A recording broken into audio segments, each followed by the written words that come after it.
Hello বন্ধুরা, তো এই ভিডিওতে আইএসএল নিয়ে বেশ কিছু আপডেট আছে। তো ভিডিওটি সবাই শেষ অবধি দেখো, আর চ্যানেলে নতুন হয়ে থাকলে চ্যানেলটি সাবস্ক্রাইব করে পাশে থাকা বেল আইকনটি অন করে পাশে থেকো। তো প্রথমে যদি ব্যাঙ্গালুরু এফসিকে নিয়ে কথা বলা যায়, তো Bengaluru FC Mumbai city FC থেকে রাহুল বেগের সাইনিংটা অফিসিয়ালি অ্যানাউন্সমেন্ট করে দিয়েছে।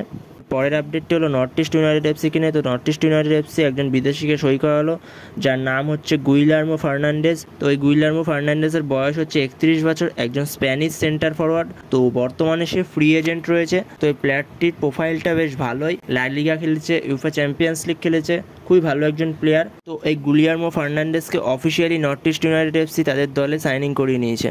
পরের আপডেটটি হলো জর্ডন মারে। সে চেন্নাই এফসি থেকে আবার তার পুরনো ক্লাব জামশেদপুর এফসিতে ফিরলো। তো আগের বছর সে জামশেদপুর এফসি থেকে চেন্নাইতে গেছিল এবং এবছর আবার সে জামশেদপুর এফসিতে ফিরলো।